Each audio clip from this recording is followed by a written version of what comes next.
Okay, so this is some behind the scene footage for the animation that I'm making for from Reploid to Inkling. So what I have here is the Inkling boy, and of course this portion of the project is going to be for the part where I do some research on how to become an Inkling or something like that.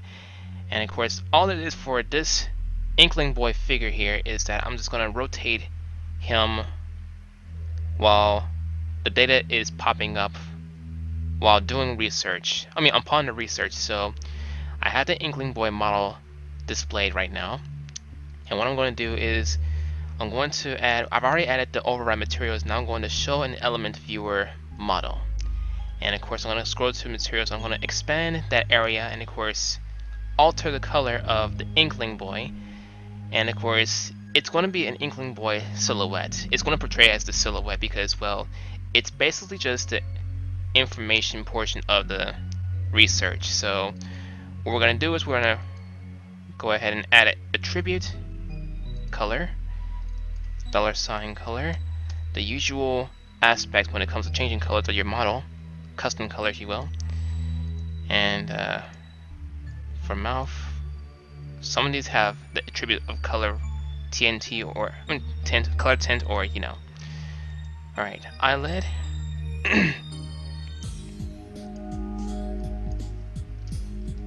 Color. This bit black. Team color will be changing to black. This also applies to the hair and the eyebrow. The hairband. Color. Okay. Alright, next we're going to apply a few color schemes for certain parts. So I think that covers the skin and things. So what we're going to do now is we're going to go to the animation set editor, and we're going to right click on the Inkling boy model, and we're going to set the body groups to undergarments or underwear, clothes, latex. And of course I think every portion of the Inkling boy model is covered in silhouette color, even though the eyelashes are still showing somehow. And of course well, think of it as a statue or something like that. Let me rotate.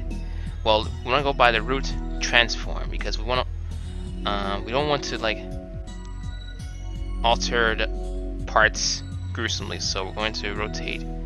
Let's see if we're missing anything. Oh, wait a second. The underside of the back of his hair. The underside of his hair. Let me see if I can find some to alter that. We're gonna go to element viewer for model again, and let's see if we can find some for the underside of his hair. Let's see.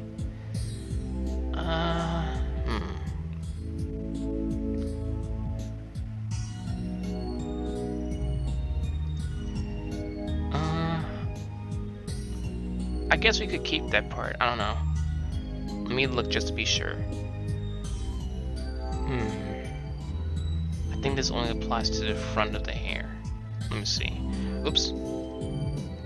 Yeah, it does, because, well, it's basically the bib hair. It only applies to the color up top, not the actual color on the back side. So, yeah, I guess this could work. Alright. Since we got the color portion out of the way, we're going to go ahead and apply the rotation effect. And of course, I'm going to apply a background. Since I got the green screen, this is going to make it a little simple because, well, what I'm basically doing for this research scene is I'm basically trying to like do analysis on Inkling species, okay? And of course, like the DNA and stuff like that, like, you know, like doing research on how they're produced and stuff like that. And of course, we're gonna go ahead and scroll. We're gonna do the motion here, and want to do at least 10 seconds each side. We're gonna rotate her this way. 10 more seconds. 20. Rotate that way. 10 more. Rotate that way.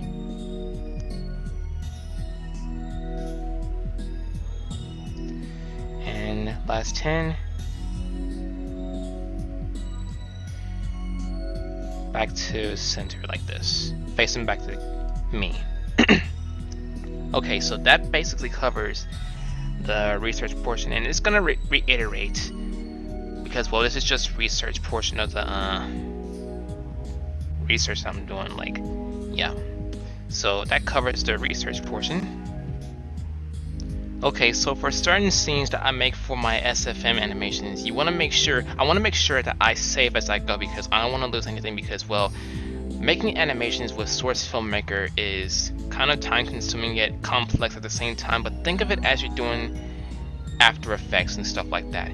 You want to time the stuff just right, and of course apply everything at the right portion at the right time and stuff like that to carry out the animation. And that's pretty much what Source Filmmaker is like compared to After Effects itself. Like, say for instance that you want to make a power-up effect and stuff like that. You apply something that you need. You need the stuff, the model, the effects, the tools that you need for your actual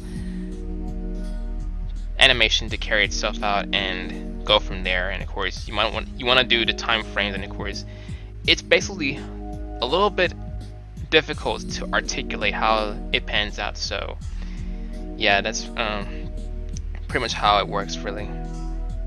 So right now I got the animation rendered for. Now what I'm going to do with this, on the video editor, I'm going to apply the chroma key, and I'm going to add a background to it, like a computerized background or something like that. I'm going to apply, I think I'm going to apply a platform for the Inkling boy silhouette, even though the backside of his hair is showing white. It has a little bit of coloration right there, but I'm going to apply just a simple background for Inkling boy to appear, and of course, yeah, go from there. Okay, so for this portion of the SFM that I'm making from Reploid to an Inkling, this portion of the SFM animation, the long length animation that I'm making soon, is basically the angles. So some of these parts are the angles, and the other parts that I'm going to show momentarily is the part where I started typing, and of course doing research on certain things. I got the camera set up, and of course this portion right here, you see the frames that I've laid out on the graph editor. These are basically the angles, and they'll quickly transition to the next part. Like, it will take, this first part right here will take you to the archive laboratory, or the archive room, or the whatever this room is called. So here's the data room, the archive room. You see the film, whatchamacallit's in there, and there's shelves and things. And of course, in the background, you'll hear typing. And of course, it'll transition to the ceiling where it shows the lights and things. Okay, and you'll also come down here. Now, about the armor right here, I know there's no head there. I try to figure out how to apply the head because, well, I'm trying to like apply my OC, my avatar head on there, but evidently I couldn't find anything possible. So this is going to be fixed soon. Might not show a head or anything. It's just going to show the body portion, like my hands just typing on the keyboard, and of course doing research. Now for the lights right here, you can see that I applied the blue light right there. Now this is going to be the angle is going to be undue. So this is the blue light angle right here. Say that I'm doing research on a computer, the lights appearing and stuff like that. I might do another angle of me typing on the keyboard while displaying this part. That is, I'm gonna zoom in a little bit. Well, actually rotate downwards, rotate the camera downwards, so that way I can. Well, that will also mean it'll show that the hand popped off, because, well, I'll try to figure out how to extend the arm. Well, it can be extendable, but I just don't want it looking too odd or anything. So I applied the blue light model. The blue lights. This is right here, and of course you can just basically just rotate the light and stuff like that. You can brighten it whatever you want to do with it. I just make it seem like the computer was on from the angle, which is this angle right here, and of course I also apply the light to let you guys see that I'm actually typing on a keyboard. And of course I've also applied the motion for the fingers as if I'm typing on the keyboard. I'm gonna apply more clips of me typing on the keyboard in the next couple of scenes or so. Now, once it zooms into the computer screen in a blue background, it will transition to where the Inkling boy silhouette appears. Alright, now remember, you want to save as you go once you do these SFM projects. So right now, I'm transitioning to the next clip where I zoom into my hands typing on the keyboard still while doing some more research. And what I'm going to do, I got the typing motion right here. I'm going to work on the other fingers. I haven't worked on all the fingers yet, but I'm going to, what I'm going to do, since we're focusing on the typing portion of the animation at this point, we're going to select all the keys, the motion for the typing, and we're going to scroll it all the way to the beginning. Let me just get it to the beginning if I can. It takes a little time to okay, so it moved a bit. It just needs time to let me just go ahead and scroll right here.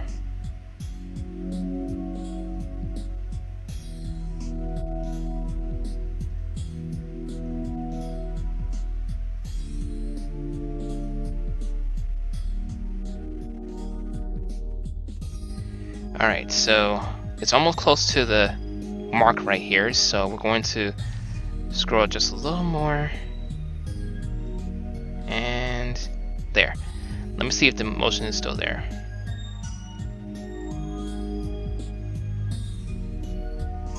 Alright, so as you can see, I made it to where the hand is actually typing on the keyboard at this angle. So we're going to fix a few things for this one. So I need to find the mark where I can keep the hand, and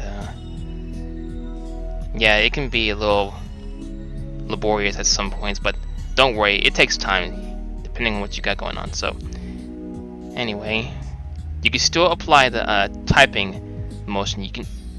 All you need to do now is just apply the movement of your hand, and since you got the fingers going on, you can still move your hand and things. So yeah, I'm gonna go ahead and work on, wait, hold on, let me check on, yeah, it takes some time to contemplate on what to do. I know. Alright, okay, I think I know where to go to. The arms. Okay, so the arms are good. For this part, I'm going to do a few arm movements. Okay, so we're gonna zoom back a little bit.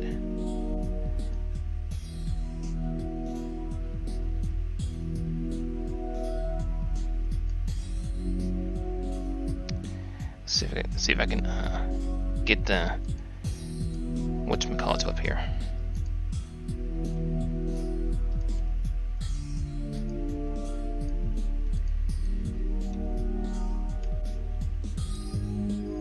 Don't worry about how the armor looks at this point. It's just basically the hands showing the typing portion of this whole thing. Okay. Okay, so the, what's this called? The global moving technique right here. It's in a different area, which is kind of, well, you want to make sure it's, okay, that's what it is, that's what it is. I hadn't gotten to highlight, I hadn't gotten to focus on where to,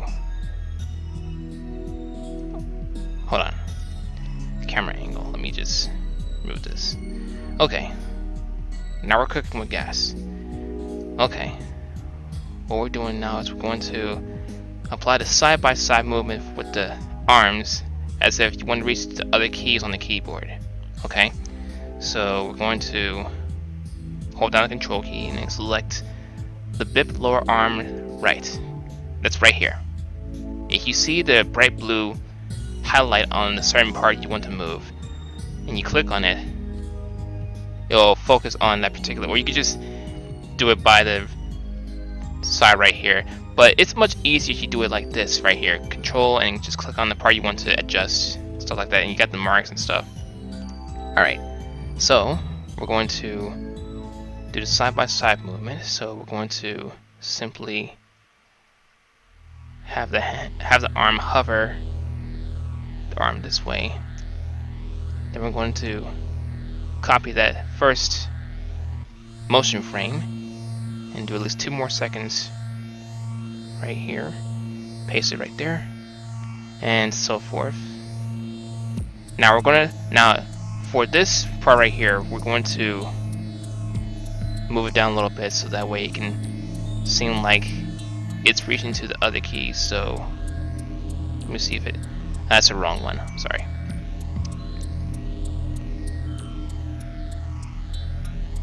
Is it to lower? Oh yeah, it is. Hold on, I can fix that. Undo. So we're going to lower this a little bit like this, and we're going to scroll to the side like, oh, it's basically the other way out. It's this one. Okay.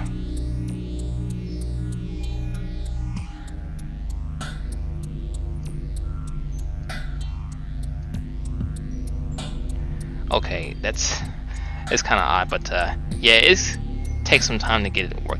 You just have to adjust the angle a little bit, and of course it makes it much easier to adjust what you're looking at, but it'll still get fixed though. Well, maybe I could just do like, hold on, there we go, I see.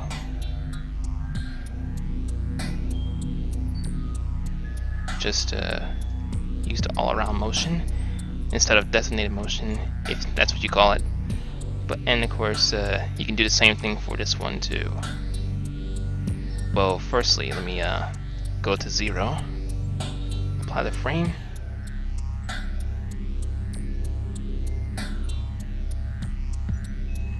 you can see that it's taking effect for the right hand, but don't worry about how odd this looks. It'll be zoomed in. It's supposed to be zoomed in. This is basically the plot of the whole thing, of like the whole story. So yeah, so the typing's still looking good. I could work on the other fingers on the right hand, but it looks like it's doing fine. But then too, I might need to work on the other one, so I need to work on the pointer finger. So yeah, but for now, let's work on the left arm motion. So we're going to scroll the left arm this way like this, and of course bring it down just a little bit.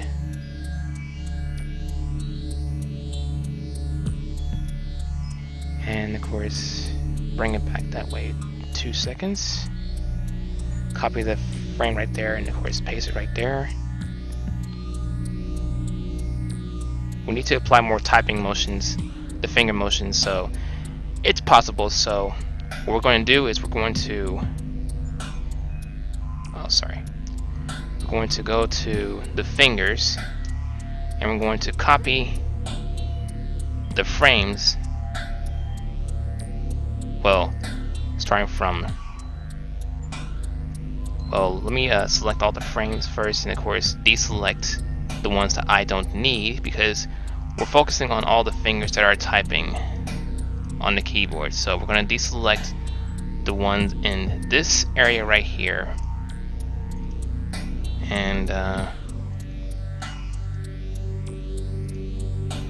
since we got that done, we're going to paste it in this area right here where it has no typing motion.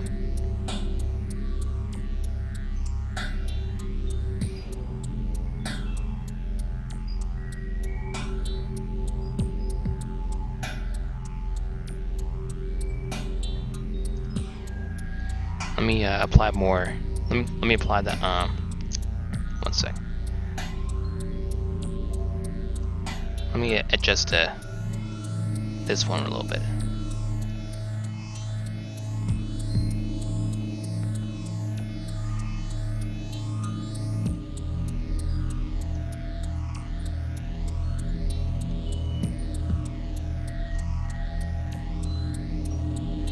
There we go. You can see that the fingers are touching the keyboard. Alright, let's go ahead and give this a zoom in. Well, let me yeah, let's give it a zoom in.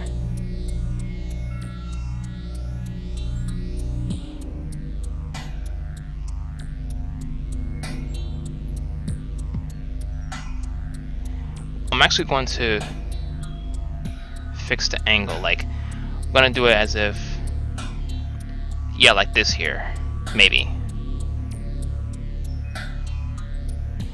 Yeah, this looks pretty good. Alright, let's go ahead and save first. Now remember, you want to save as you go, because, well, even though it's a little laborious to do and of course time consuming, you want to make sure you save your work. That way you won't lose anything, and yeah. Alright, let's play it.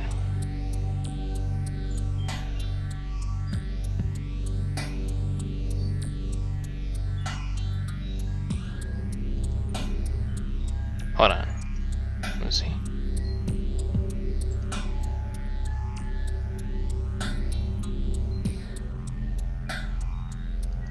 Okay, something's missing. Hold on. Oh, I see.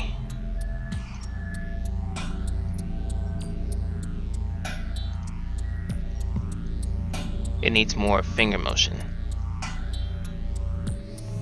And of course, possibly arm motion too.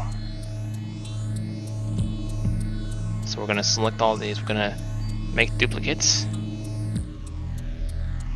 And make it seem like he's doing continuous typing. Of course, we're going to alter the arms at this rate. Okay, so we're going to fix this.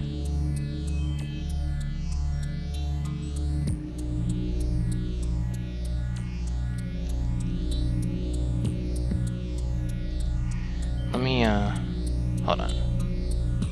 Zoom back a little bit. Actually, it looks good at this angle.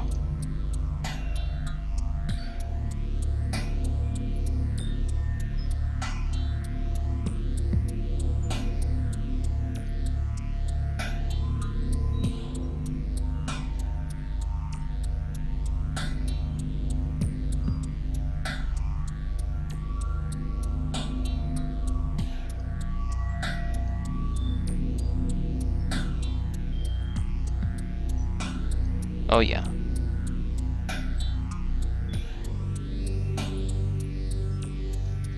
Now to adjust this one a little bit.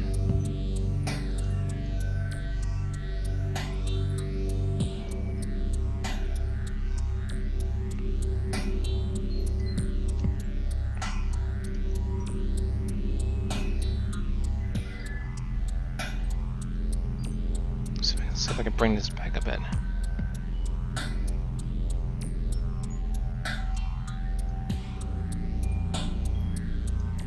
Hold on.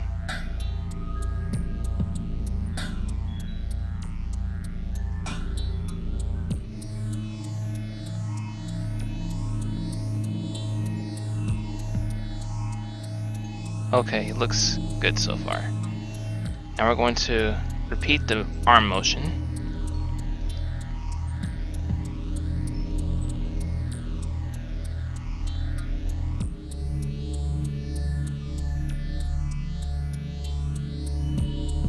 Well, that's basically for the, hold on. Let me fix that. That's basically for the, left motion. We want to do for all the arm motion, so copy and paste. There we go. Let's see how it looks. Okay, so that basically covers the keyboard typing. Now all this has to do now is to adjust the angles. Okay.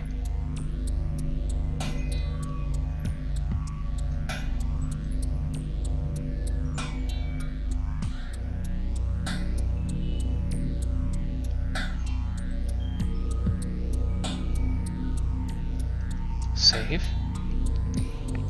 Most of this stuff is going to be edited when the animation comes out, so don't worry about how it looks, guys.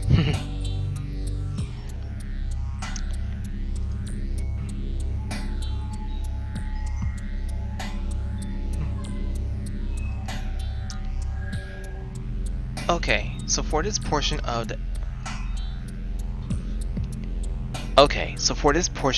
SFM project that I made or making, well, it depends, but either way, moving on.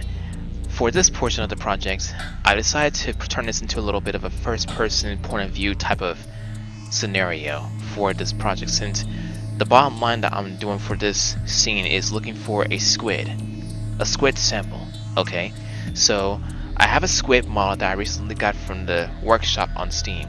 Okay, so what I'm going to do on this one is I'm going to pretend as if I'm walking first-person view to this way, this direction here, and I'm going to search around the area to see if I can find a squid in the ocean. Then I'm going to use the Gmod gravity gun and of course bring the squid out of the water, and once I bring the squid out of the water, I'm going to place it on the deck and I'm going to kind of shoot its leg or something, or get a sample of it, both the part and of course the ink itself, and of course send it back to the ocean and head back to the lab and of course do some formula testing on how to be an Inkling or something like that. But anyway, for this portion I'm going to apply a little walking motion, not with the model this time. I'm going to do the first person this time. So what I'm going to do is I'm going to pretend as if I'm walking in first person, as if I'm in a video game, and go forward.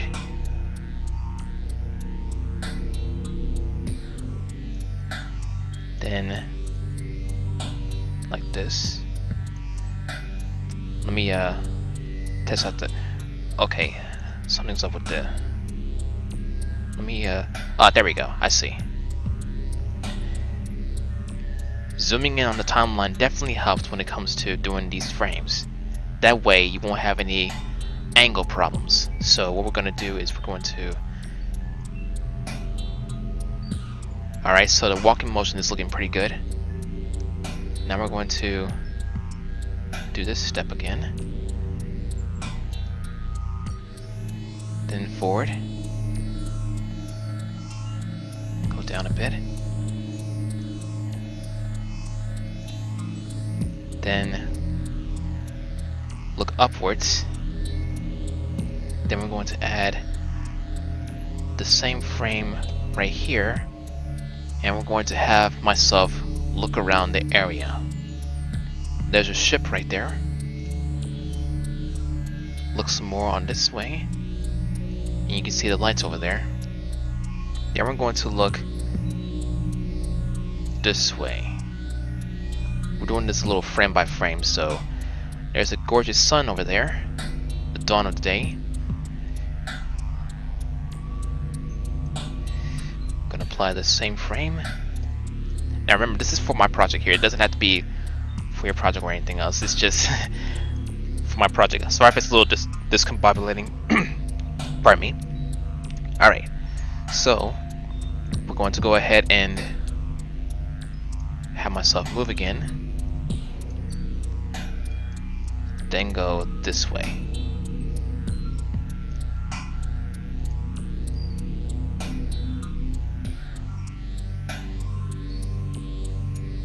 Okay.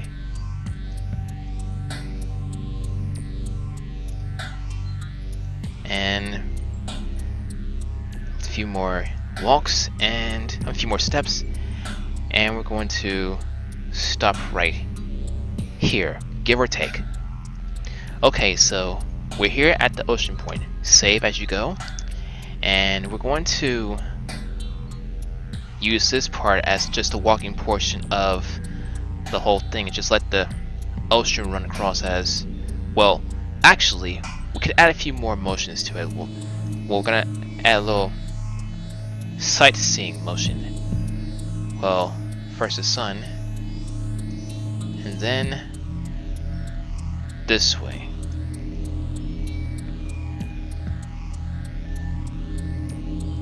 Then we'll look back here, and this will wrap up this portion of the walking scene. So on the next scene, the next clip, we're going to use the gravity gun model, and of course we're going to also bring the squid. We're gonna generate two models, the gravity gun and the squid. The squid will appear somewhere around this area, I believe. Well, any random area possible, just as long as it's facing where the model can see the squid underwater. Well, it might not be easy to see underwater because of how the ocean looks and stuff like that, but it'll still be carried out correctly, so yeah.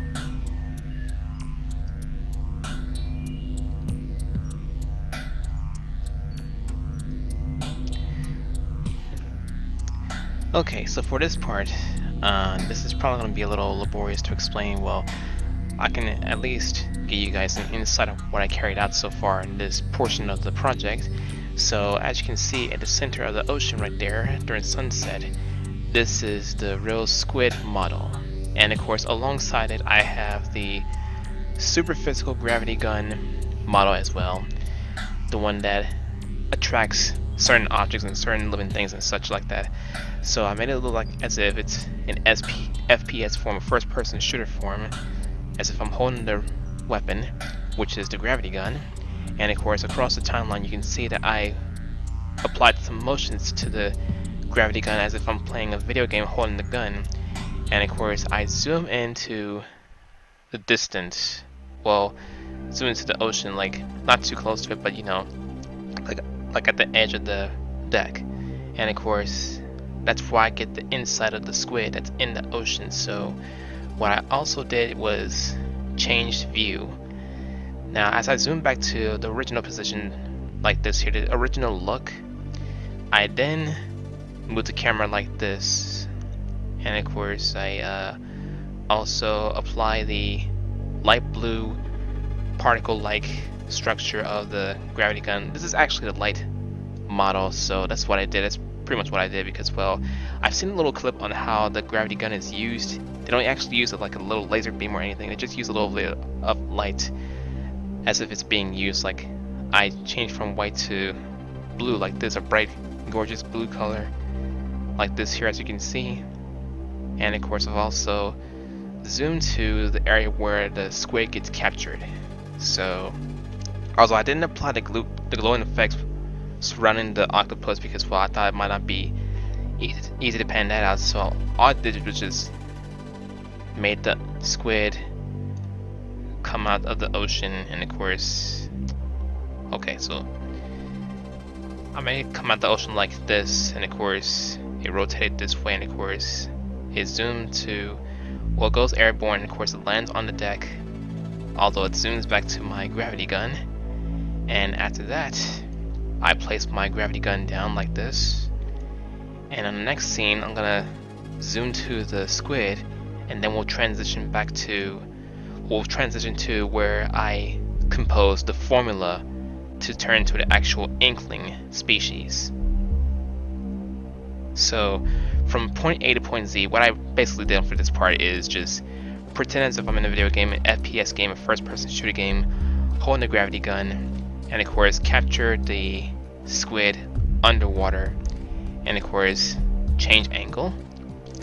And of course I've also applied the blue light effects, and once the squid has been captured, the blue light effect disappears slowly like that, as you can see.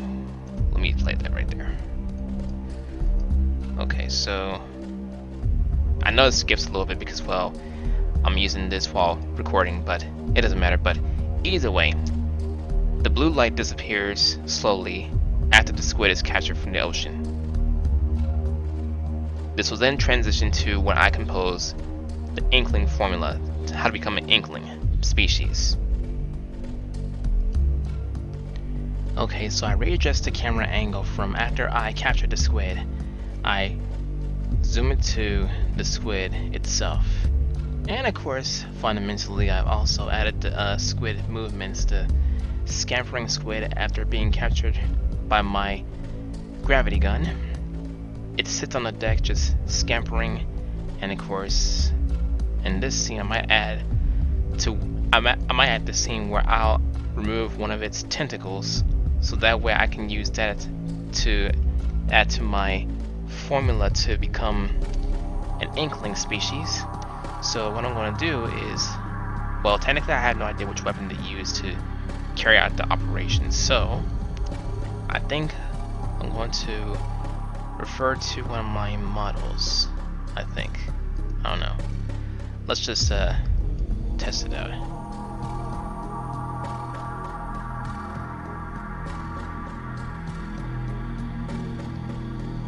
Wrong section.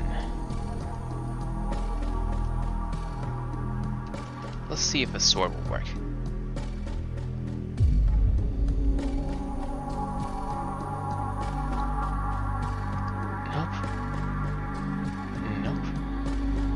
These are basically the Pyro Warriors series, the weapon series.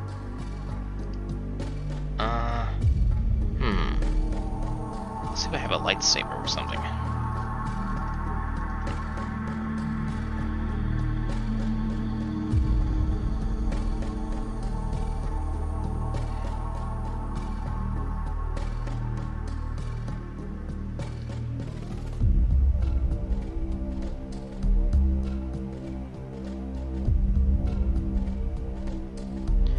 Here we go. So I think for this one, I'm gonna make it think as if viewer discretion advised when I cut off one of the squid's arms, tentacles. I'm going to just let the lightsaber appear. Well, as it turns on, I'm gonna let the blade portion of the lightsaber appear, and of course the scene will black out, and it will play a sound where I cut off the squid's tentacles, and of course I play the squid screaming sound, and of course after that I rush it back to the ocean, and let's just say that it'll grow another tentacle eventually. So this is pretty much how I'm gonna pen this scene out. So let me go ahead and deploy the lightsaber real quick.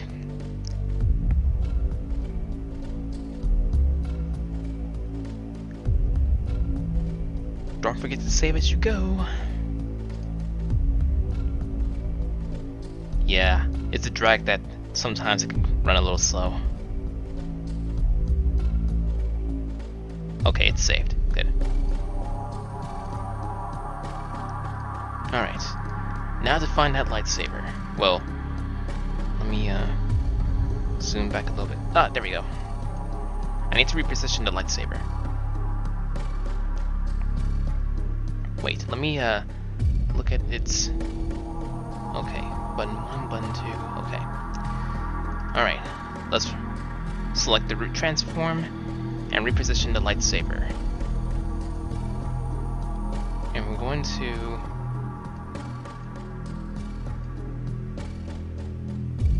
Let me zoom as I go, so that way I won't have any problems with the positioning.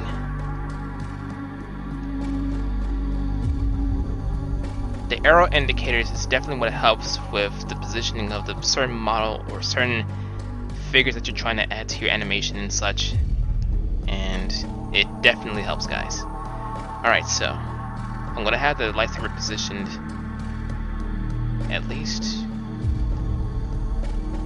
right about here, I think. Yeah. And I'm going to, well, let me bring it over this way a little bit.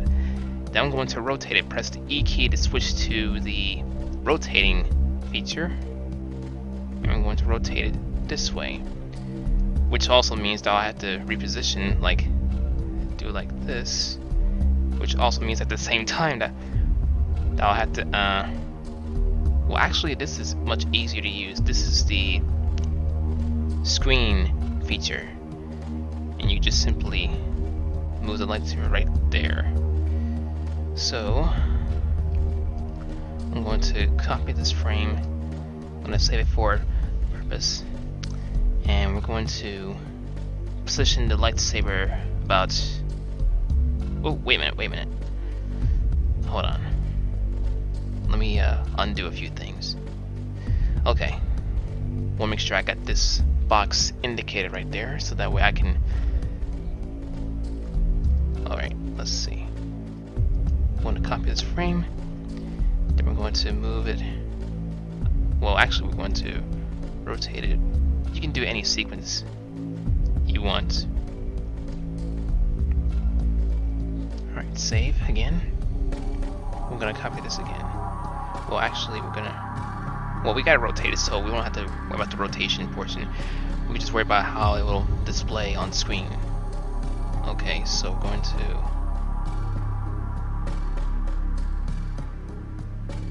wait. Let me make sure I'm okay. We'll keep it like that. We'll just save, and of course we're gonna copy this, and we're going to bring this back, and we're going to make it appear, and then we're going to make the blade portion appear. Let me see if I can pan this out.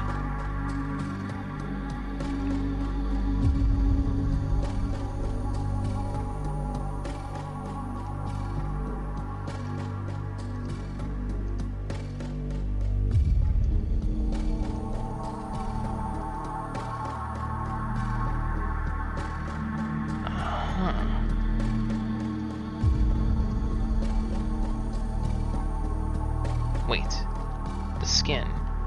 It only just this. It only focuses on the style of the lights. Yeah, it does. It does.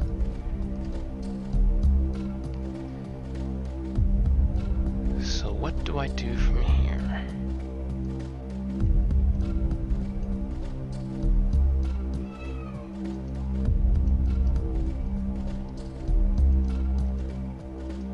Wait a second. I think I have to add the override materials and things.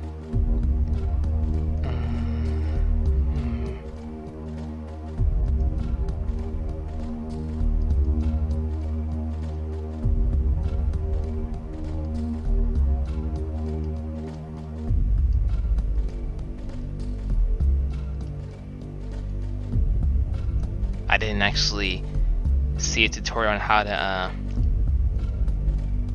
do the lightsaber effects, but I'll come back in just a moment, and of course show you guys how I got it. 1 second. Okay, so I managed to figure out what I need to use for the lightsaber portion of the whole entire thing, like the beam portion of the lightsaber hilt itself. So I figured out that I needed one of those Terraria Twins beam. Okay, it's the boss beam that I found on Steam Workshop. Okay, so I found the beam, and of course I've also followed this one tutorial on YouTube where you can actually apply the beam located at the root transform portion of the lightsaber hilt. So what I did was I dragged the lightsaber root transform, I dragged it to the root transform, replace the root transform on the beam, and of course it locked itself, so I managed to apply it at the designated spot, like it should be. Oh, there it is, there it is. Okay, so technically you don't really need the well, unless you want to like make a lightsaber SFM, you can zero the section, so that way you won't have any problems trying to rearrange the position of the beam itself. So for this particular scenario, we're not going to need to do that. So we're going to go ahead and skip the zeroing part, and of course move on to the lightsaber display. So since I have the lightsaber hilt on display for the squid to be, well, the squid to make a single sacrifice, what we're going to do right here is we're going to resize the. Okay, so before you get started with the resizing of the lightsaber, you want to make sure that you select these, the beam, front, back, and of course the root itself, and of course add the scale control to transform. So once you do that, you'll be able to adjust the size of and the length of the actual beam that you want to adjust. So we got that stuff done, and of course we're now going to move on to where the beam will display. So we're going to skip a few parts. We're going to go forward a little bit, and of course we're going to highlight the unknown for the beam, and we're going to well, actually we're going to select the root, I think, the root scale. Hold on. Oh, it's already been done, but alright. Let's highlight the root, I think. Let's see. Okay, that doesn't look right. I know. Hold on. Back.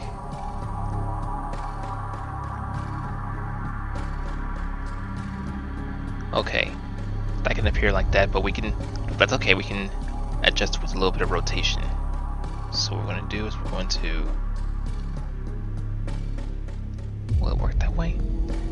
I don't think so.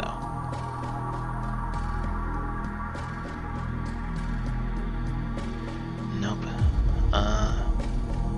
Okay, let's try this. Let me zoom back a little bit. And adjust the... Okay, that looks crooked. Yeah. We need to fix this.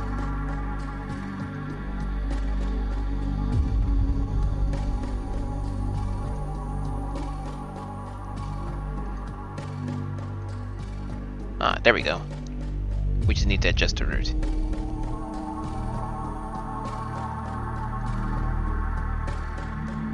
And of course we may need to adjust the size of it too. So we're going to... There we go.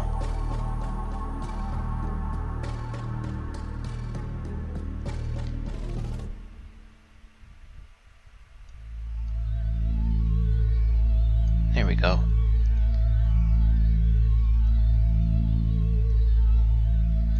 That's more like it, almost. Alright. Since we got that done, I think we're good to go on the... Wait a minute. The top. We need to change the size of it a little bit. Not the length, but the size.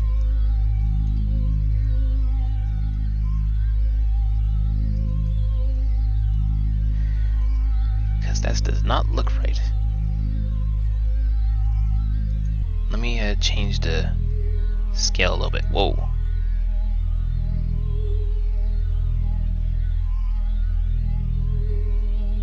Actually, this could work. I could just put it like that. Alright, let's remove the temporary angle. That's why I should have called from the beginning. Oh, wait a minute.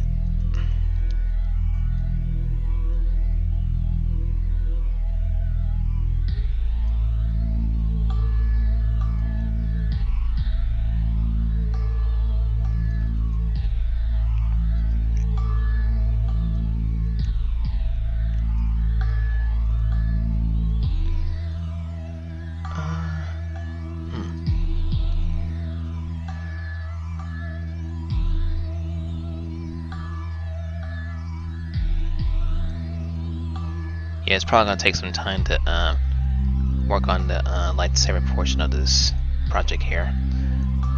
Or then too, it could be good. I don't know. Let me it just takes some adjustments. That's all there is to it, really. And it went off. There we go.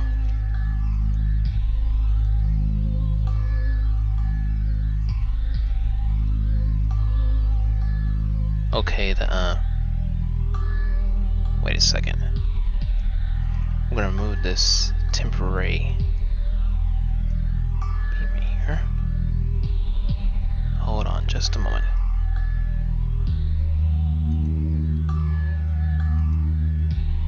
We're gonna adjust that real quick.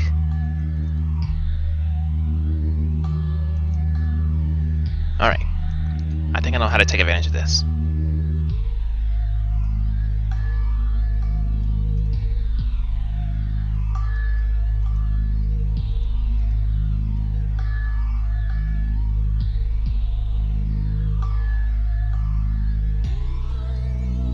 Or do I?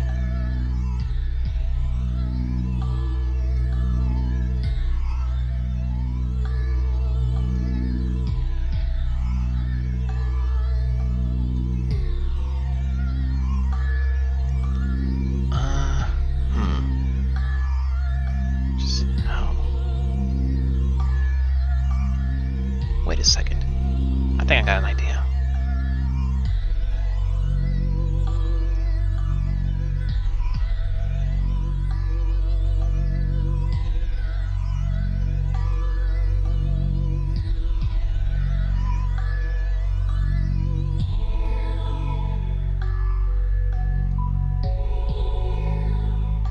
Okay, that was too wide.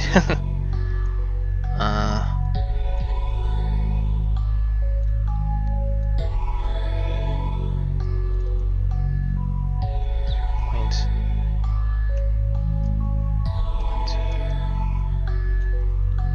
Oh, that's too wide.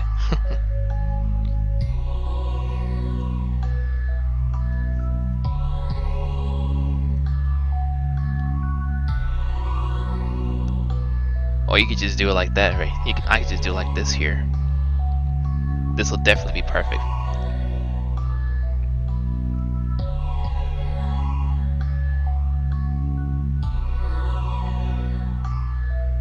Oh yes. But we want to keep, in this part, we want to keep the lightsaber clandestine until the time is right. Well, let me I might need to adjust the camera angle at this point. Let me readjust the camera angle.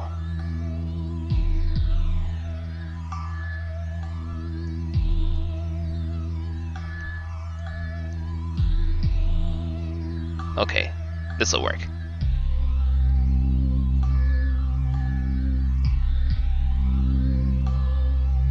Oh yes, this is perfect. So I think we're done with this area. I mean, with this scene.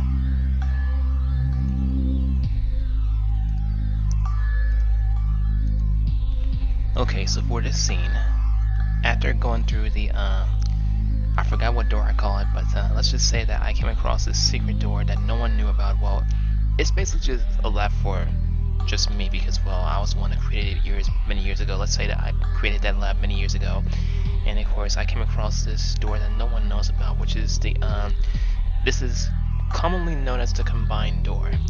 This is also in that white room, that empty room that I showed you guys on the preview for the SFM. This is where it will teleport me to. This is some kind of teleportation door, secret teleportation door. I think I'll call it the AEON gate or door or something. AN door, yes, or the AN morph door, because you're actually morphing to a different area. So this is the other side, well, wherever it morphs me to, and of course this will also be the room where I do my experiments. And once again, don't mind the suit being headless.